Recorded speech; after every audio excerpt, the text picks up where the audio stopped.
네, 레위기는 내가 거룩하니 너희도 거룩할지니라고 하는 그 거룩의 개념, 그 다음에 예물로 시작해서 이제 제사 드리는 그 제사에 대한 의미, 이렇게 해서 레위기 마지막 끝절이 이것은 여호와께서 시내산에서 이스라엘 자손을 위하여 모세에게 명령하신 계명이니라. 계명이라는 것이 규례라는 말이에요. 이런 말을 마지막에 남기는 이유는 뭔가 하면은 지금 하나님께서 모세를 통해서 주신 이 규례의 말씀은 신적 권위가 있고 정통성이 있는 유대인들에게 정통성이 있는 그런 유대인들에 대한 그 성결에 대한 법이라고 하는 사실을 확인을 시켜줍니다. 자, 이제 레위기서에서 거룩한 백성에 대한 이제 얘기를 했습니다. 그럼 이제 그 거룩한 백성을 하나님께서는 실제로 이제 어떻게 구분해서 섭리해 나가시는가? 그게 민수기의 내용입니다. 민수기는 말 그대로 백성의 수예요. 백성의 수. 근데 그 백성의 수가 한번 이제 바뀌게 되는 겁니다. 바뀌는 이유가 있죠. 그 이유가 바로 거룩한 백성, 거룩하지 못한 자, 거룩한 자와 거룩하지 못한 자, 이걸 이제 하나님께서 구별하게 되는 겁니다. 그래서 거룩이라고 하는 것이 이제 구별하고 판단하는 것인데 그 판단 기준이 뭔가 하면 하나님이에요. 하나님이 선히 여기는 것과 하나님이 싫어하는 것, 하나님이 좋게 평가하는 것과 하나님이 나쁘게 평가하는 것. 그럼 민수기에서 하나님이 좋게 평가하고 나쁘게 평가하는 것은 뭔가? 좋게 평가하는 것은 하나님이 약속했던 약속의 땅, 그 땅은 하나님이 약속하셨기 때문에 우리를 하나님이 내려와서 우리를 건져내고 인도하여 데려가겠다고 약속하신 땅, 우리 조상 아브라함, 이삭, 야곱에게 하나님이 약속하신 땅이기 때문에 반드시 뭐 할 수 있다? 정복할 수 있다. 그게 하나님이 보시기에 선히 보는 겁니다. 기쁘게 보는 거고, 이 친구들 참 됐네 이렇게 평가하는 거고, 아니라고 하는 것은 뭔가 하면 그 약속의 땅은 갈 수 없다. 왜? 그들의 그 군대의 군사력이 이건 우리가 감당할 수 없는 군사력이다. 이스라엘 백성들은 노예로 있었기 때문에 전쟁을 해보지도 못했고 전쟁 훈련도 못 받아봤어요. 전쟁의 경험이 없습니다. 그런데 여기 그 가나안 땅에 이미 주둔하고 있는 뭐 아말렉 사람들, 그 다음에 가나안 원주민들은 뭐 그런 뭐 400년 동안 얼마나 많은 전쟁을 치러봤겠습니까? 그리고 자기 땅에 지금 이 애굽 사람들이 온다는 소식, 이 하나님의 백성, 이스라엘 백성들이 자기네들 살고 있는 땅으로 온다는 소식을 들었는데 만반의 준비를 다 하고 있겠죠. 그리고 이 남부에 있는 사람들, 가나안 땅, 여기 남부 쪽에 있는 사람들은 그 거인족들이라 그래요. 엄청나게 큰 거인족. 이거를 여기서 이제 정탐꾼들이 여기 가데스라는 곳에서 우리가 들어갈 땅을 이제 보고 온 거예요. 만약에 온 백성들이 여기를 갔을 때 다 오케이 했으면 그냥 바로 진입하면 되는 거예요. 4일만 하면 간답니다. 근데 지금 12명 대표를 보냈는데 10명은 반대하고 2명만 찬성을 한 겁니다. 그러니까 하나님께서 이 사람들이 그 반대하는 이유는 뭐였습니까? 근본적인 이유는 그 상대방을 쳐다볼 때 자기들의 능력, 자기들의 군사력을 기준으로 해서 평가를 한 거예요. 그게 벌써 하나님이 싫어하시는 거란 말이에요. 내가 기준으로 해서 뭐를 좋다, 나쁘다, 된다, 안 된다를 평가하는 건 하나님이 싫어하시는 행동이란 말이에요. 그리고 이 하나님이 약속한 땅인데 하나님이 알아서 할 일이지 너희들이 왜 간다, 못 간다 그러느냐 그 얘기예요.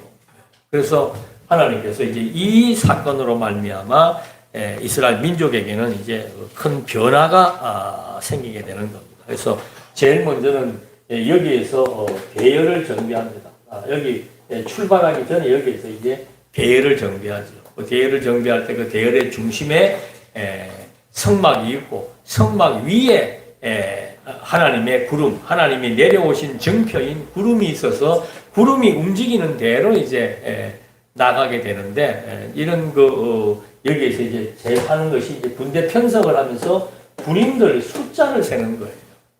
근데 이 숫자가 이스라엘 백성들이 출애굽할 때 숫자 그대로 이제 아직 얼마 안 지났으니까 이제 약 60만이에요. 그래서 여기에서 이제 60만이라고 하는 백성들의 숫자를 계수한다. 그래서 백성 민자 숫자 수 해갖고 백성들의 수를 이제 계산을 하는 겁니다. 그러니까 민수기서의 내용은 안 읽어봐도 민수기서의 내용은 무슨 백성들의 숫자에 변화가 있는가 보다 그걸 예측하면 되는 겁니다. 근데 그 변화를 일으키는 그 중심점이 무엇이었는가 그것만 하나 알면은 이제 민수기서는 쉬운 거예요.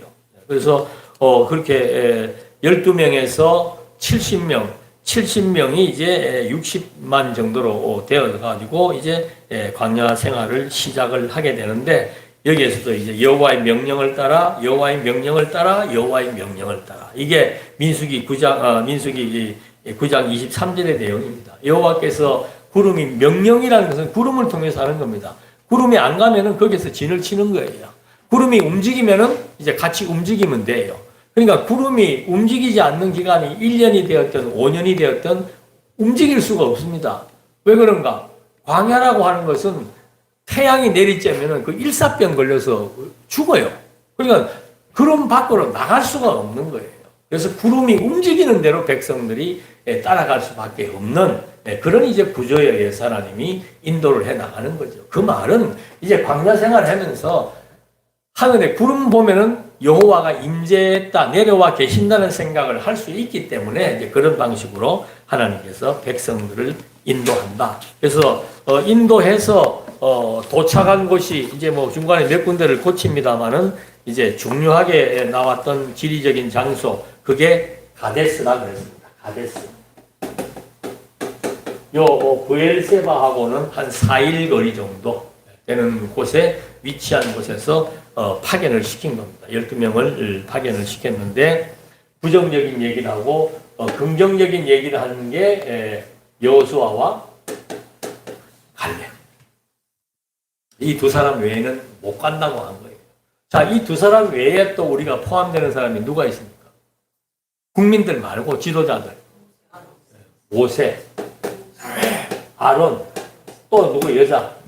미리암. 미리암은 선지자 역할을 하는 사람. 모세의 누나고 이 세 명도 못 들어가요.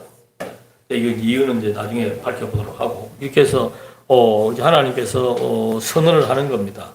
너희가 이렇게 하나님의 싫어하시는 행동을 했다. 하나님이 싫어하시는 행동을 했다. 그래서 내가 이제는 가나안 땅을 못 간다고 현재 여기에서 얘기했던 사람들 중에서 20세 이상 된 자들, 하나님이 20세의 기준을 잡은 게 뭔가 하면은 신명기에 그게 나와요. 선악을 분별할 줄 모르는 자가 20세 이하입니다. 20세 이상은 선악을 분별할 줄 아는 자예요. 하나님의 능력으로 갈 수 있다는 정도는 아는데 현실의 장벽이 너무 커 보이니까 못 간다고 저항했던 세력들, 그 친구들은 이제 갈 수 없다는 얘기를 해줍니다. 그래서 20세 이상 불복한 자의 시체가 이 광야에 엎드러질 것이다. 불복한 자들의 시체는 결국 광야의 400년 생활 동안을 이어오면서 살아왔던 분별력이 있는 20세 이상 된 사람들. 이 사람들에게는 광야의 구습이 있다는 거죠. 애굽의 구습이 있다는 거죠. 그래서 그들을 이제 다 광야에서 없애고 갈렙과 여호수아만 들어가게 하겠다. 그래서 이 4일 되는 거리가 결국은 몇 년이 된 거예요? 38년이 된 거예요. 38년. 광야에서 천막 생활을 38년을 한 거예요. 그러면서 자녀들은 왜 40년인가 그거는 이제 뭐 하루를 뭐 이렇게 환산을 해서 말씀을 했는데 중요한 것은 자녀들은 시체가 소멸될 때까지 무슨 시체? 이 악한 평가를 했던 20세 이상 되는 사람들의 시체가 소멸되는 시점이 38년이에요. 지금까지 온 게 2년이었으니까 38년이 지나면 이제 그 사람들을 다 하나님께서 소멸시키겠다. 그때까지는 선악을 분별하지 못했던 자들이 이제 광야 생활을 해야 된다. 하나님은 결국은 누구를 위해서 교육하는 겁니까?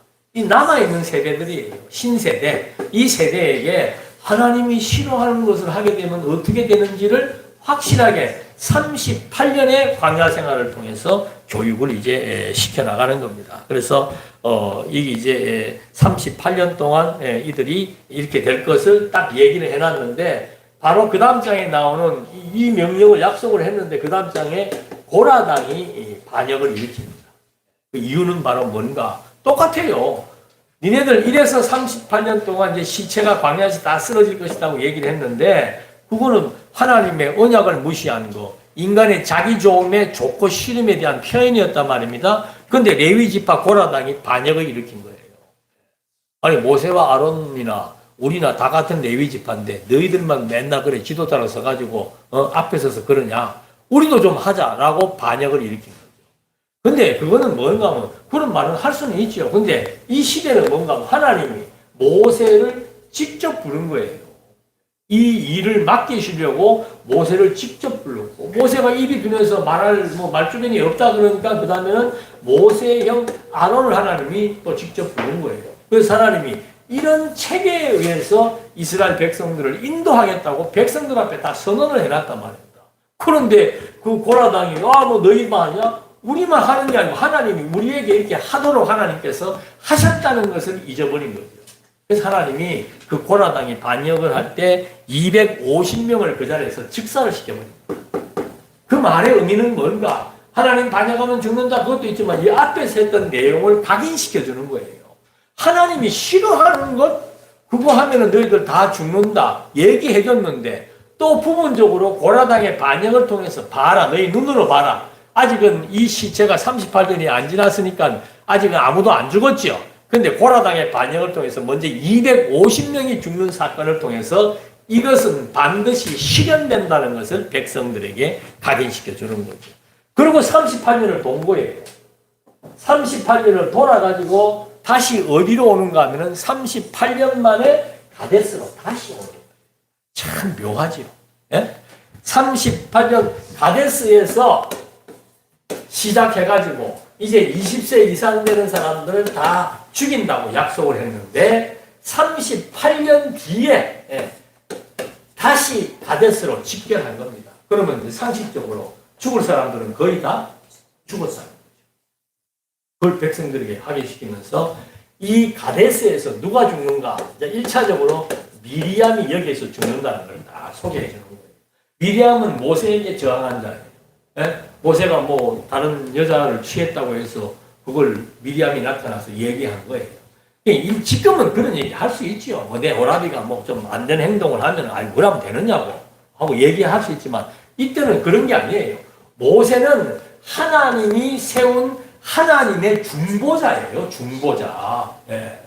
그러니까 이런 그 체계가 지금 하나님이 내려왔다는 것을 모세를 통해서 보여주고 하나님이 내려왔다는 것을 구름을 통해서 보여주는 그런 시대이기 때문에 모세를 반역한다라고 하는 것은 그것은 하나님에 대한 반역과 모독이라는 것을 백성들에게 알려준 거란 말입니다. 알아. 미리암 모세의 누이지만은 죽었다. 그가 한 말이 잘못됐다는 것보다는 그가 모세에 대해서 그런 행동을 취했다는 것은 하나님이 세운 자에 대한 반역이다.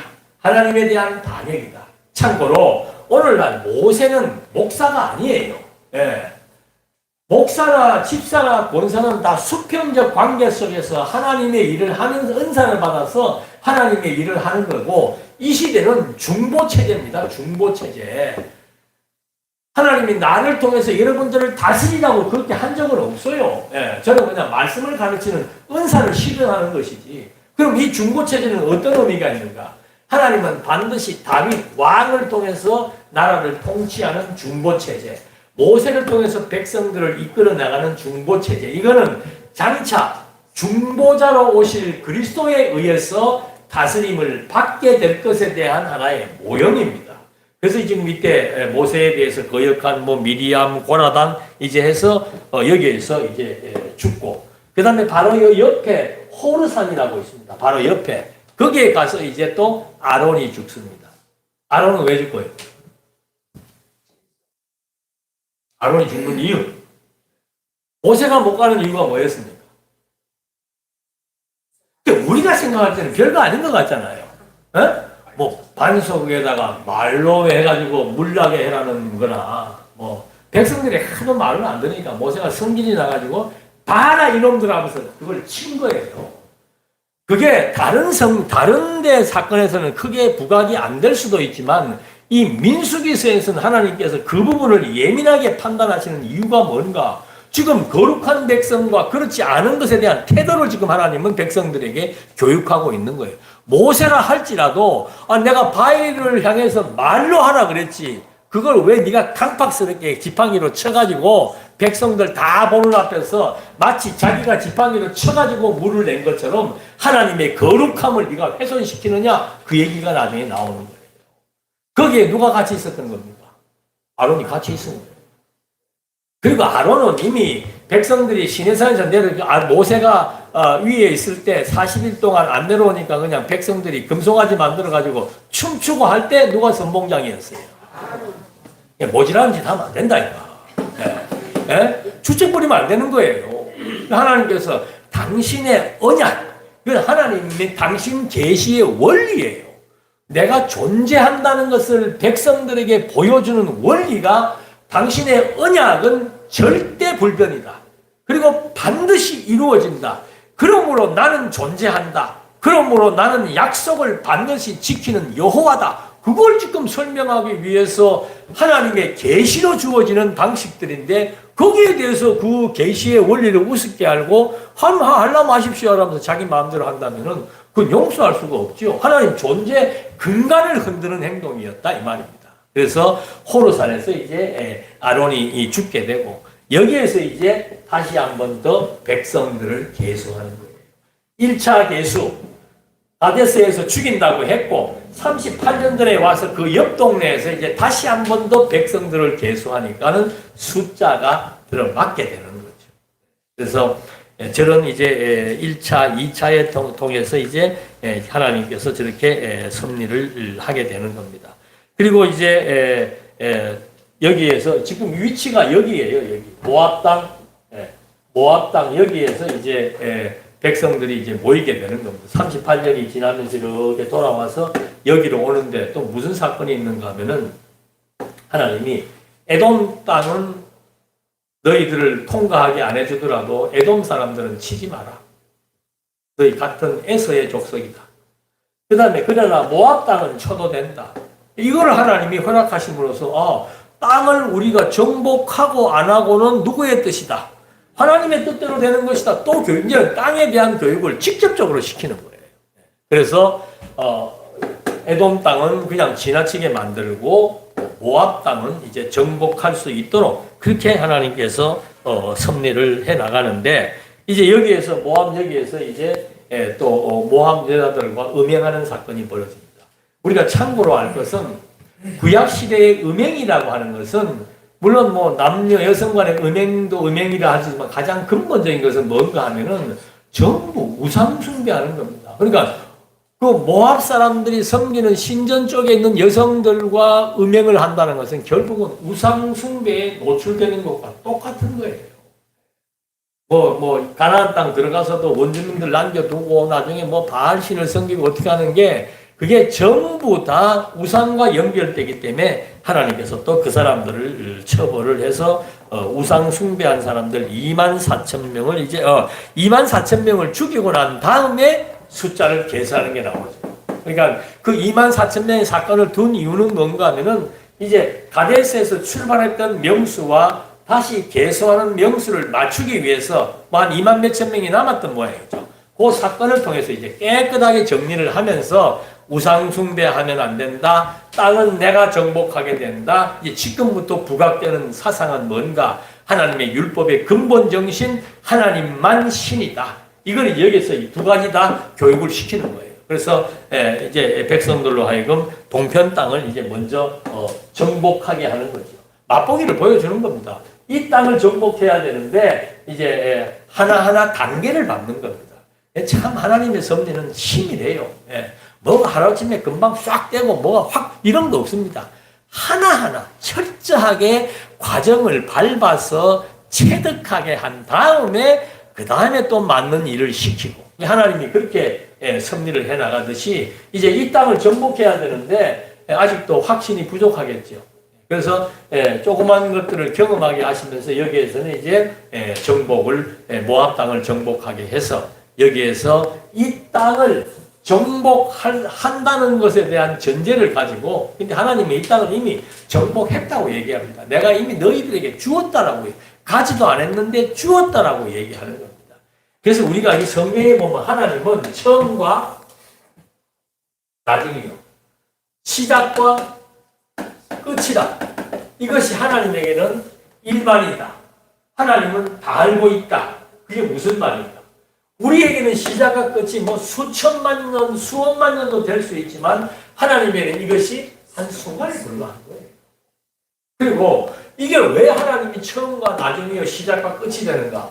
창세 전부터 하나님은 이 피조세계에 펼쳐질 모든 일을 당신이 다 계획을 해놓은 겁니다. 그리고 그 계획을 사람들에게 알려준 거예요. 언약을 통해서 알려준 거예요. 내가 앞으로 미리 이런 일이 다 있을 것이다. 가장 큰 사건은 그리스도에 대한 사건이죠. 이게 전부 다 알려주고 그리스도가 무슨 일을 어떻게 할 것까지 다 알려주고 그리고 이 끝에 대해서도 예수님도 그러잖아요. 끝을 얘기해 주잖아요. 끝에 대해서 다 말해주는 거예요. 그 말의 의미는 뭔가? 하나님이 처음부터 나중까지 모든 것들을 계획하시고 언약대로 이루시는 역사의 주인이며 역사의 주관자며 역사의 지배자라 이 말입니다. 이게 믿어지면은요 내 개인의 인생도 그대로 반영이 되는 겁니다. 그래서 내 인생에 대해서 염려가 안 생기는 게 내 인생 하나님께서 뭐 이것도 잘못 이해하시면 안 돼. 하나님께서 다 이렇게 작정해 놓으신 대로 되는구나. 그렇다면 나는 뭐 해도 된다.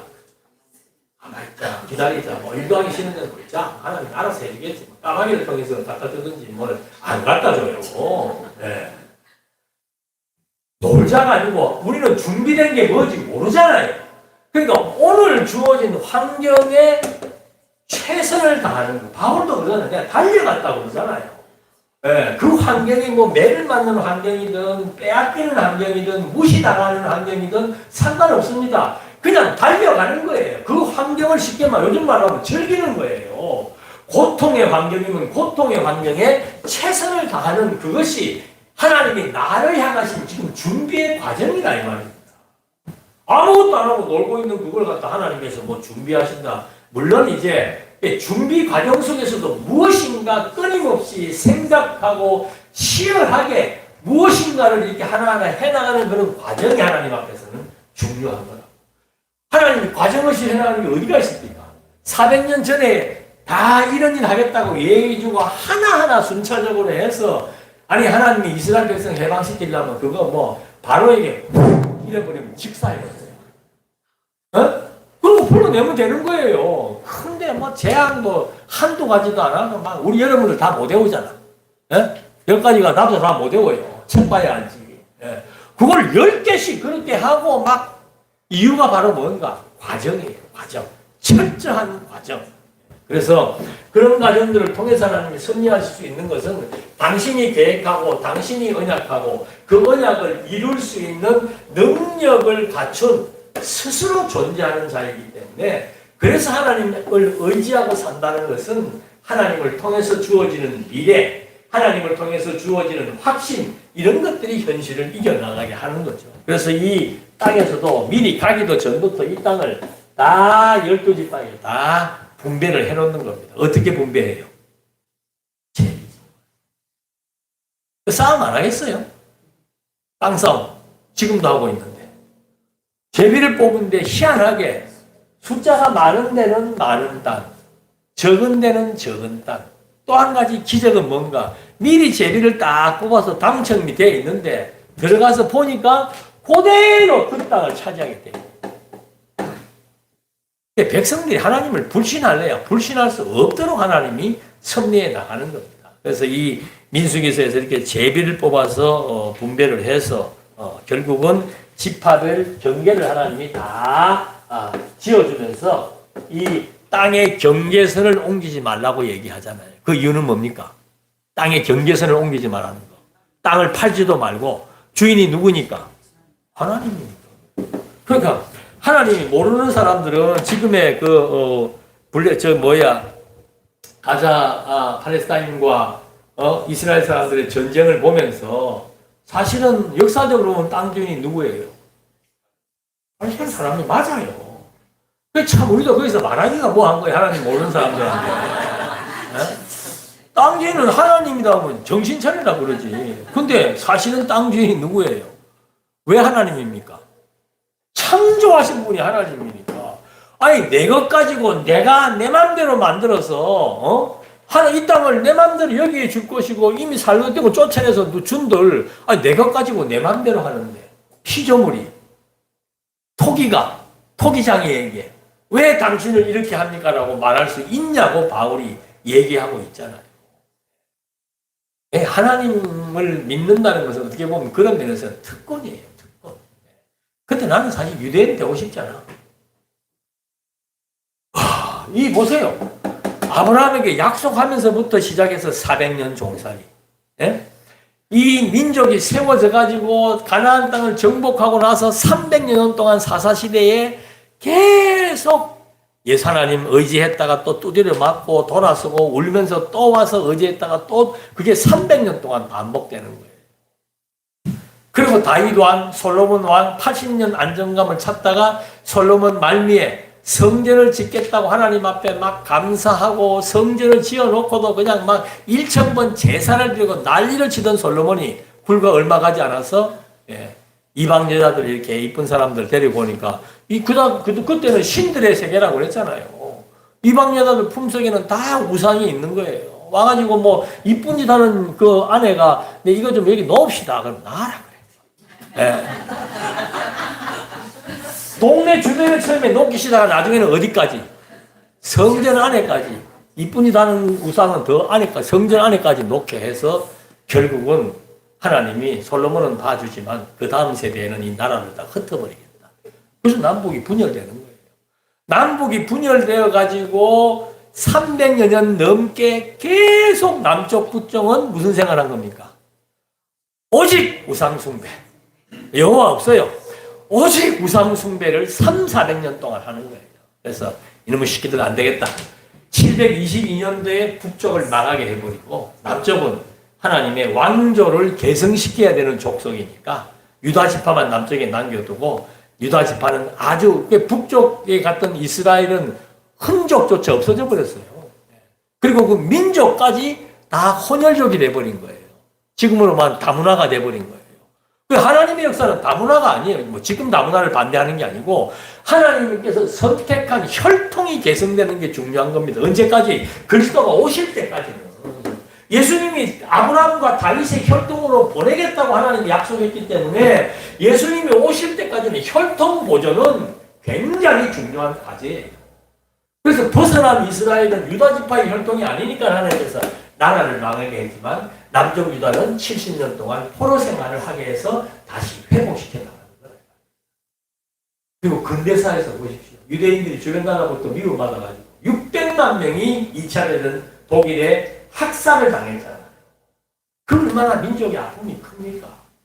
그리고 떠돌이 생활을 하다가 1948년인가 5년, 8년인가에 그때야 이미 영국의 지지를 얻어가지고 나라 찾아가지고 2000년 전에 우리 땅이랬던 그 땅을 살살 들어와가지고는 조금씩 그 있는 사람들을 몰아내기 시작하면서 지금은 그렇게 많은 땅을 차지하고 있는 거예요.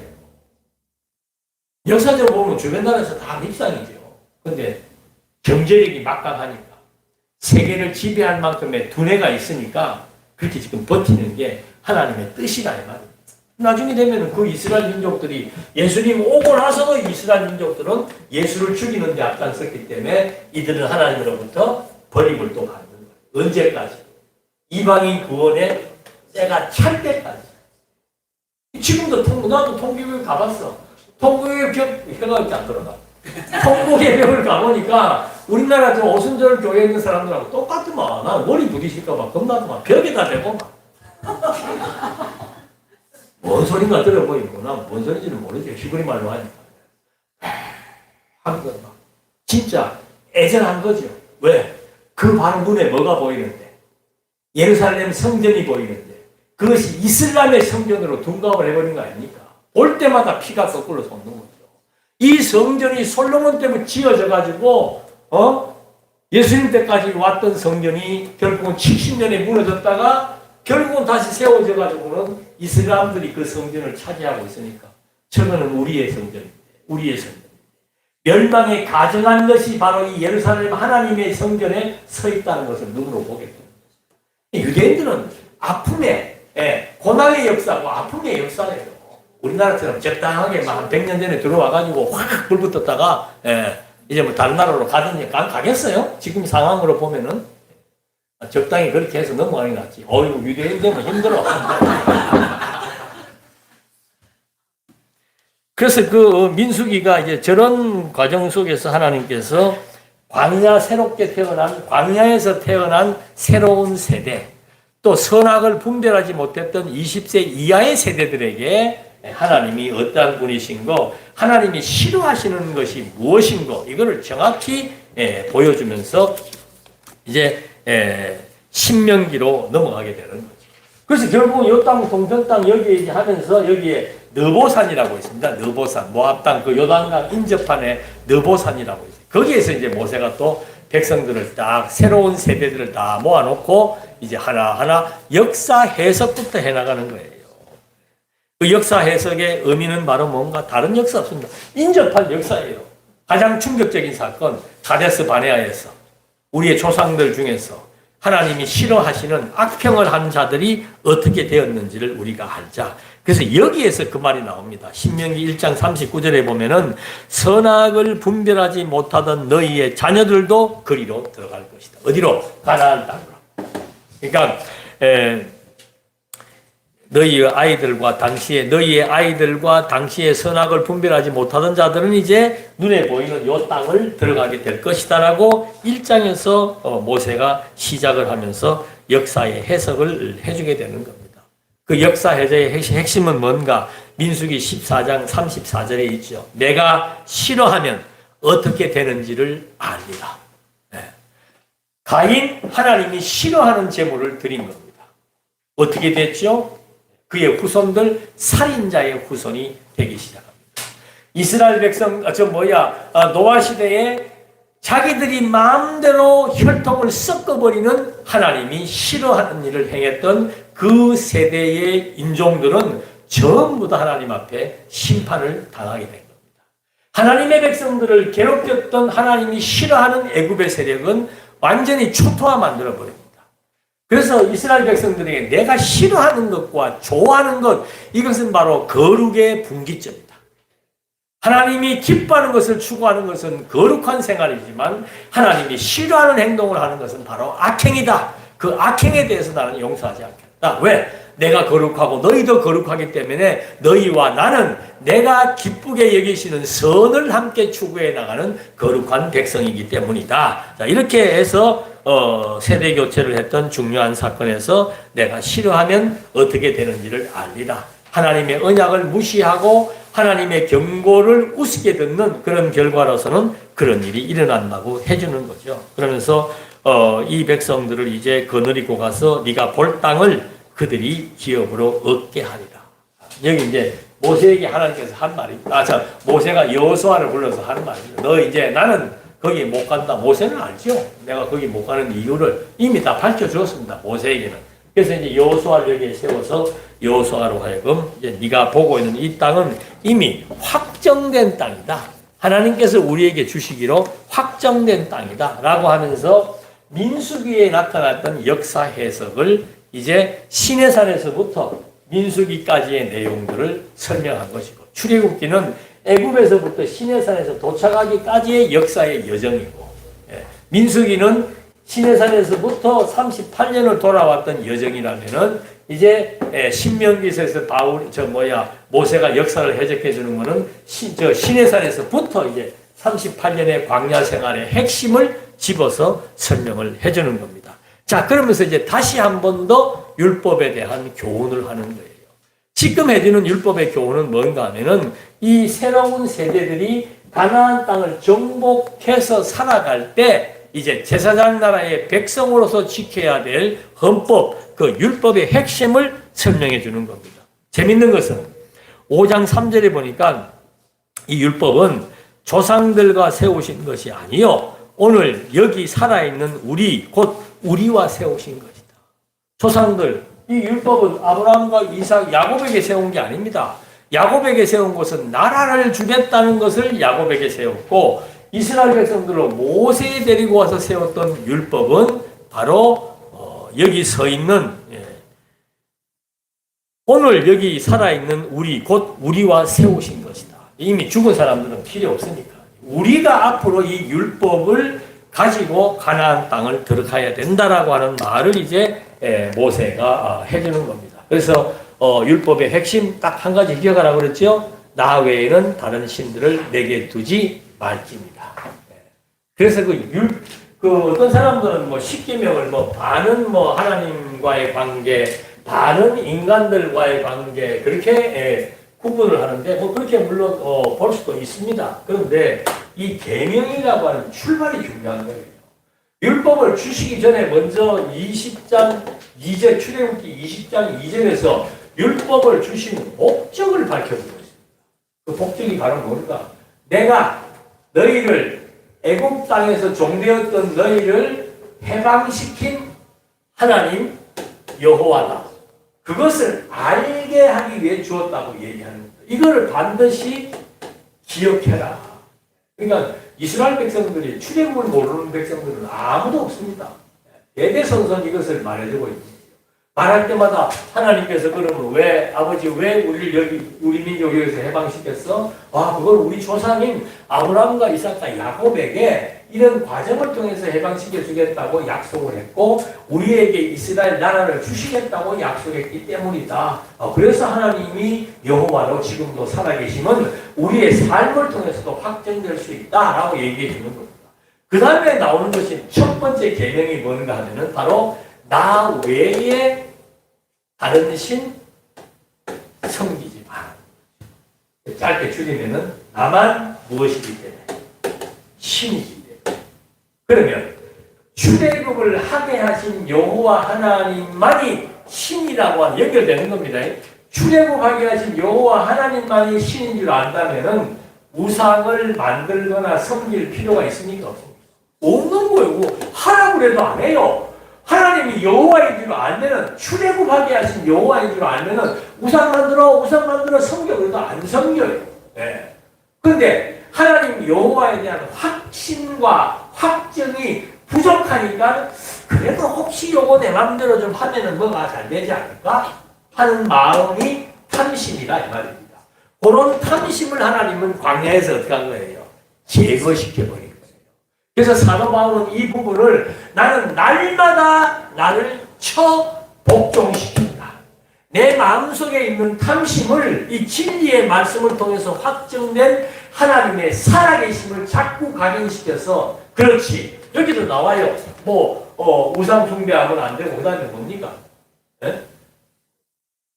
완전 생각나는 거 부모를 섬기고 거짓말하면 안 되고 간음하면 안 되고 남의 재산을 살취하면 안 되고 이런 것들이 다 뭔가 하나님이 출애굽하게 하신 여호와 하나님이 어떤 분이신 줄 안다면은 그의 능력을 알고 그의 뜻대로 역사가 진행된다는 사실을 안다면은 그것을 교육하고 있는 부모의 말씀을 거역 안 한다. 부모는 일반적인 얘기하는 게 아니라 유대인들의 부모는 이 율법을 가르치는 거예요. 율법을 가르치는 부모의 말을 거역할 수 없는 이유는 바로 하나님은 우리를 약속대로 애굽에서 해방시킨 여호와로 지금도 존재하고 계신다는 사실을 깨닫게 해주면은 절대로 부모에 대해서 순종하는 불복하는 일이 없지요. 그 다음에 거짓말 하지 말라?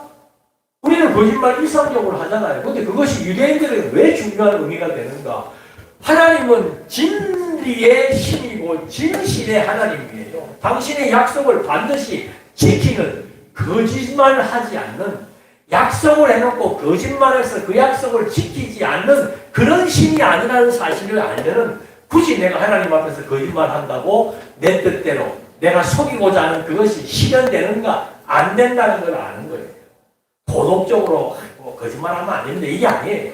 왜 거짓말을 안 하는가? 거짓말 한다고 해서 내가 내 욕망대로 이루어지지 않는다는 사실이 명백한 줄 알면은 굳이 거짓말할 필요 없다는 거예요.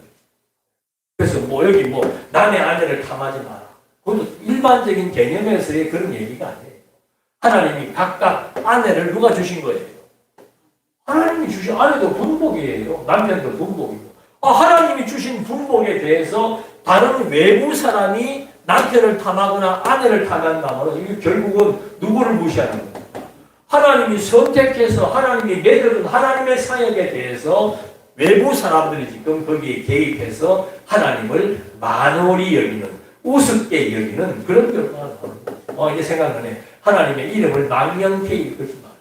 다른 신 섬기지 말고 망령된다는 건 하나님의 이름을 기억하고 잊어버린다는, 기억하지 못하고 잊어버린다는 거예요. 하나님 잊어버리면 그 다음부터는 이런 일이 발생하는 거예요.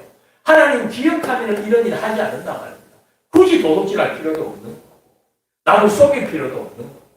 그래서 신약에서는 불이라고 하는 것이 뭔가? 결국은 자기 좋은 대로 생각해서 그것을 이루고자 하는 그런 그 계획과 재단에 의해서 결국 내 마음대로 하고 싶으니까 다른 사람을 속이게 되고 뭐 여러 가지 많은 일들이 발생하게 됩니다. 그래서 이 율법의 근본 정신이라고 하는 것은 딱 한 가지만 기억하면 됩니다. 하나님만이 신이구나. 그 신은 지금도 살아계시구나. 살아계신 그 신이 나의 모든 생각과 마음을 다 주관해서 인도해 나가시는구나. 그러면 내가 뭐 나쁜 마음 먹는 거는 뭐지? 그건 하나님께서 악신을 통해서 그런 마음을 또 먹게 해서 넘어지고 하면서 다시 돌아와 역시나 하나님을 믿지 않으면 안 되구나. 내 생각대로는 안 되구나. 그걸 깨닫게 해주는 하나님의 섭리인 줄로 알면 됩니다. 그래서 이제 그들의 모든 이런 그 기본적인 계명을 통해서 이제 그 다음에는 구체적인 규례가 우상의 신전을 타개하라. 우상을 경계하라. 그렇지 않으면 너희들 죽는다. 그 얘기 해주는 겁니다. 그러니까 구약시대 때 보면 우상 숭배하는 건 하는 사람들 다 죽잖아요. 그래서 이제 그런 식의 얘기가 나와서 또 한 가지는 이제 하나님의 백성들을 보호합니다. 뭐 고의로 살인한 게 아니고 과실치사 이런 사람들의 생명을 하나님이 보호하기 위해서 도피성을 만들어서 생명을 보호해서 생육 번성시켜 나가는 하나님의 약속을 이루어지게 하시는 그것이 언약 백성들의 생활에 대한 구별입니다. 언약 백성들에 대한 생활의 구별. 그리고 이제 마지막으로 이게 참 중요해요. 신명기 제일 헷갈리는 부분이 이 부분이에요. 27장에서 34장까지네요. 이게 뭔가? 지금까지의 내용을 이제 딱 신명기의 교훈의 핵심을 정리하면은 간단해요. 출애굽하게 하신 하나님 여호와, 그거를 기억해야 된다. 이걸 기억하게 하기 위해서 준 것이 뭔가? 계명이에요. 하나님을 기억하면은 하나님만 섬기게 된다. 하나님을 잊어버리게 되면은 그 다음부터 인간들이 인간과의 관계 속에서 발생되어지는 여러 가지 많은 불합리한 일들이 발생하게 된다. 범죄가 발생하게 된다. 그걸 이제 여기에서 말해주고 있는 겁니다. 그렇게 해놓고는 이제 딱 뭐가 나오는가 하면은 이게 이제 바울이 마지막 이제 여기 들어가서 살아야 될 백성들에게 교훈하는 내용. 율법을 잘 지키면, 율법을 지킨다는 것은 하나님을 기억해서 하나님의 기쁘신 뜻을 따라 살아가게 된다면 하나님께서 복을 줍니다. 그렇지 않고 우상을 섬기면서 불의한 삶을 산다면 하나님께서 저주를 내립니다. 이게 이제 모압 땅 언약이라고 부릅니다. 하나님의 언약은 가나안 땅 언약이 있습니다. 조상들에게 약속해서 나라를 세워주겠다는 언약이 있습니다. 또 한 가지 언약은 시내산에서 했던 율법을 통한 언약이 있습니다. 조건적인 언약들이죠. 그리고 이제 마지막 언약이 여기에 와가 모압 땅에서 하나님께서 모세를 통해서 해주는 언약은 뭔가 하면은 정말 조건적인 언약이에요. 여기 서 있는 자와 오늘 여기 있지 아니한 자에게까지 그대로 실현하겠다는 겁니다. 이 언약은 후대에 태어날 사람들에게까지 하나님을 섬기지 않으면은 저주를 받고 섬기면은 복을 받게 해주겠다. 이것이 이제 조건적인 언약이었죠.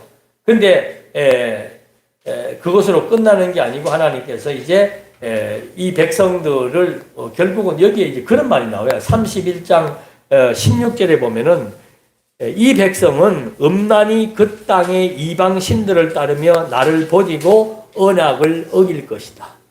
그게 이미 이제 확정되어 있는 겁니다. 그러니까 이스라엘 백성들은 결국은 하나님께서 이렇게 딱 두 개를 주어서 이게 선이고 이게 악인데 하나님이 싫어하시는 저주받을 짓, 하나님을 버리고 우상을 섬기게 될 것이다. 그래서 아까 말씀드린 게 그게예요. 여기 모세 때 율법을 주었고 그 다음에 모세 때 모압 땅에서, 이거는 신의 산이고 모압 땅에서 주신 것은 바로 진짜 복과 저주로 딱 양분되는 겁니다. 못 지킨데 이 사람들은 못 지킨다. 이미 확정되어 있다. 이 백성들 다 나 배반한다. 그래서 아까도 말씀드린 대로 여호수아 때 정복했잖아요. 정복하는데 사사시대가 됐을 때는 계속해서 한 바퀴 돌았다가 다시 왔다가 갔다가 왔다가를 300년 동안 한다고 합니다. 그 다음에 다윗 때 나라가 세워져서 한 40년 동안 평안하고 솔로몬 때 와서 솔로몬 후반기부터는 저주받을 행동을 해서 솔로몬의 행동으로 말미암아 남북이 분열되게 되는 거죠. 남북이 분열되게 되는데 북쪽이나 남쪽이나 똑같은 범죄예요. 똑같은 범죄. 근데 왜 북쪽은 멸망시키고 남쪽은 보존하는 거예요? 여기에는 뭐가 있습니까? 유다 집단 선택의 혈통입니다. 유다 왕조를 영원히 계승시키겠다는 하나님의 약속이에요. 왜 그래야 되는가? 이 유다 지파의 호를 따라서 그리스도가 오셔야 되기 때문에. 그래서 여기 이렇게 멸망될 것이 이미 다 예언이 되어 있고 남쪽은 바벨론의 포로가 되었다가 70년 뒤에 다시 회복될 것까지 하나님이 다 예언을 해주는 거죠. 이게 이스라엘 역사예요. 그러니까 이 신명기 언약을 모르면은 아니 이스라엘 백성들이 왜 저러지? 왜 북쪽으로 분열되는 짓을 하고 솔로몬은 왜 그렇게 하지?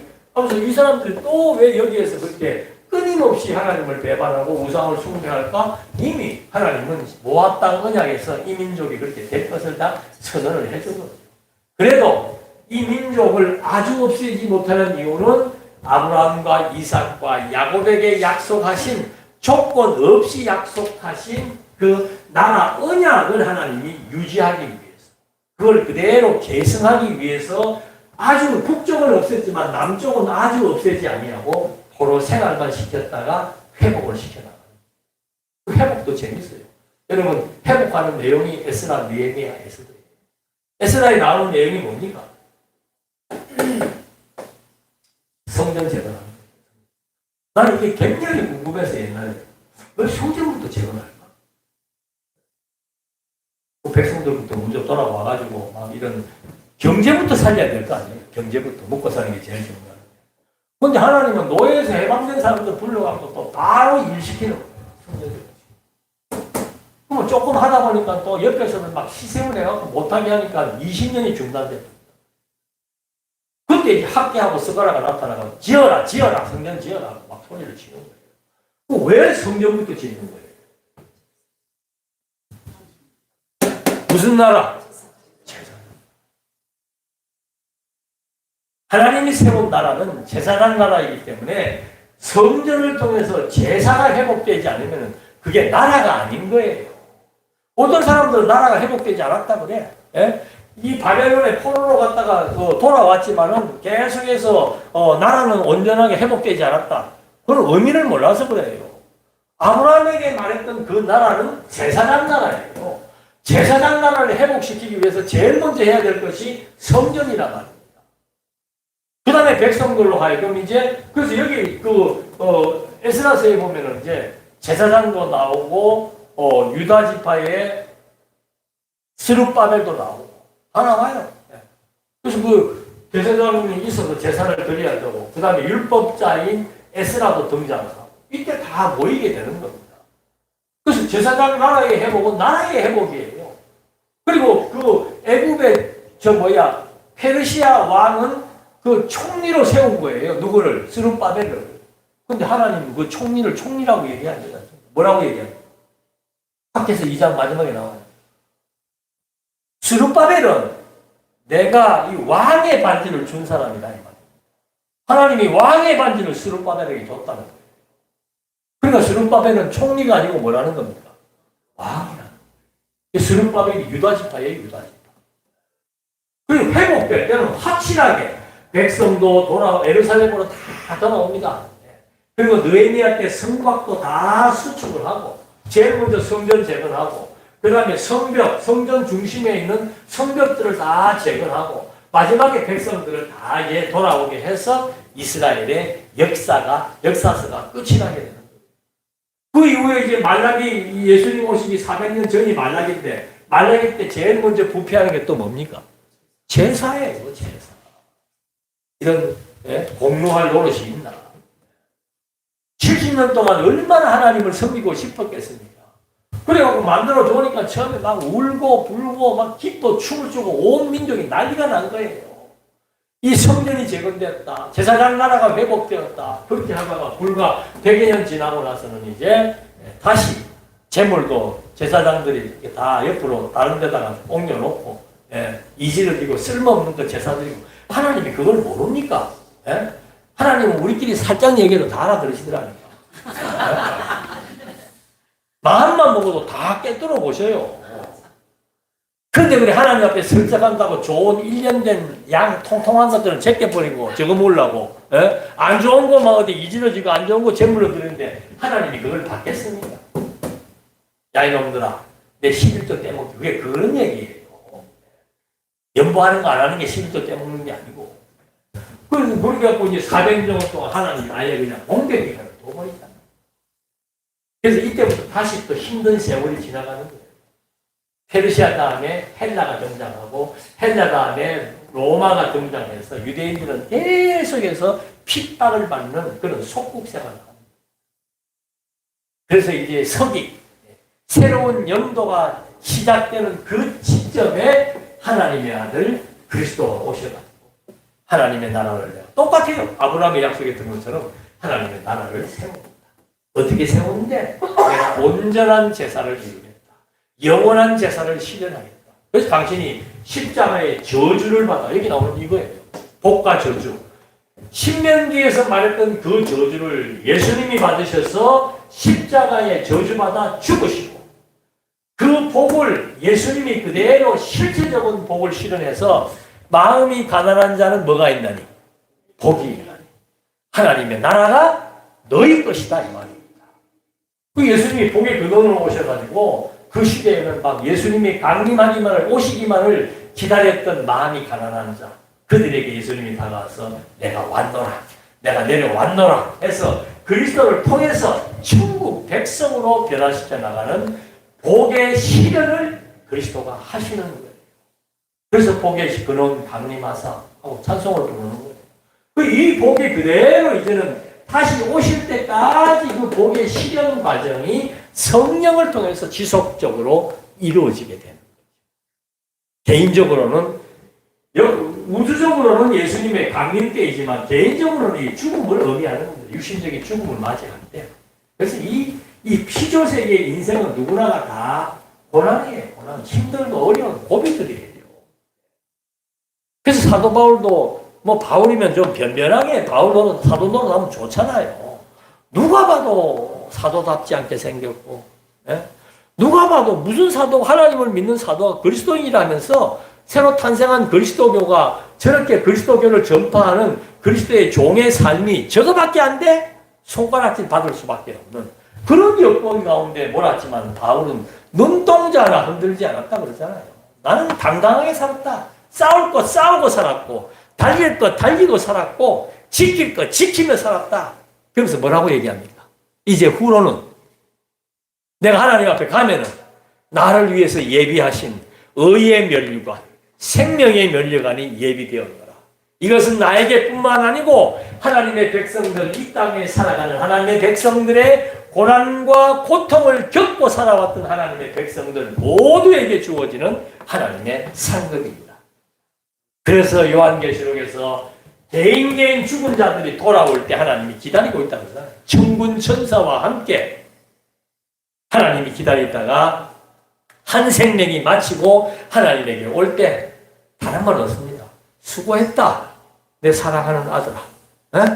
이 땅에 살면서 나에 대해서 배우게 하기 위한 그 철저한 훈련의 과정을 거치느라고 때로는 마음이 찢어졌고 때로는 엄청난 시련 가운데 도탄 가운데 빠져서 절규했지만 이제는 내 사랑하는 아들에게는 슬픔도 없다, 절규도 없다, 고통도 없다, 눈물도 없다. 눈에 눈물을 닦아주시면서 하나님이 수고했노라고, 잘했노라고, 천군 천사와 함께 영광의 잔치를 맞이하는 그 순간이 내 개인적인 죽음의 현장이다, 이 말입니다. 무엇을 위해 살 것인가? 어떻게 살 것인가? 그것은 하나님의 존재 확정으로부터 시작된다는 말을 이제 신명기의 마지막 내용들을 통해서 하나님이 정리해 주심으로 말미암아 모세오경은 하나님의 언약으로 시작해서 하나님의 언약이 애굽에서 해방되는 것, 광야에서 인도하신 것, 그리고 마지막 가나안 땅을 정복할 수 있다라고 하는 확신을 주는 내용을 통해서 정말 하나님의 약속은 반드시 이루어지는구나. 창세전부터 약속했던 하나님의 그 약속, 나를 하나님의 자녀로 삼았습니다. 이미. 그 하나의 약속이 이루어진 거예요. 그렇다면 하나님의 자녀를 삼은 우리들에게 남은 마지막 또 하나의 약속은 뭡니까? 하나님의 나라에 이제 우리가 그대로 편입해 들어가는 거예요. 그 약속은 반드시 이루어집니다. 육신의 장막은 허물어지는 것이고 이 보이는 세상은 없어지는 겁니다. 그래서 여기 살면서 진정한 가치가 무엇인가?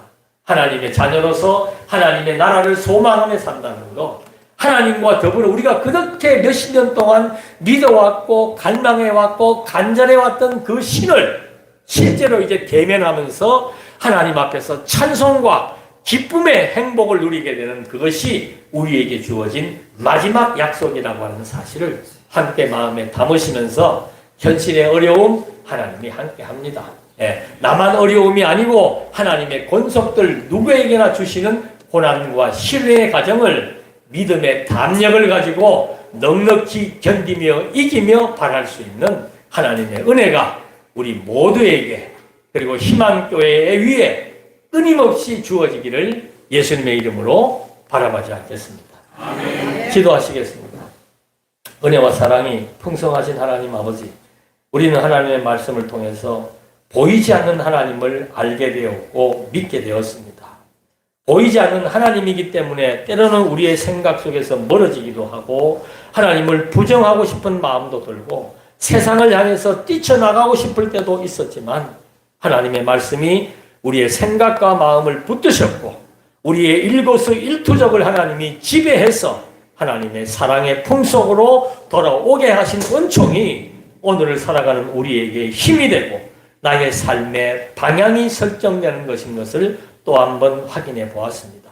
사람은 약속을 지킬 수 없습니다만 하나님의 약속은 몇백 년이 되고 몇천 년이 지나도 반드시 이루어진다는 것을 확인했고 내가 하나님의 자녀가 되어 그리스도의 종으로 하나님의 본속으로 살아갈 수 있음이 하나님이 창세전부터 약속했던 그 약속이 이루어졌다라고 하는 것에 대한 확증입니다. 이제 우리 모두 하나님을 의지하며 하나님의 나라가 이루어지는 그 순간까지 하나님을 의지하며 살아가기에 부족함이 없도록 인도해 주시옵소서. 예수님의 이름으로 기도드립니다. 아멘.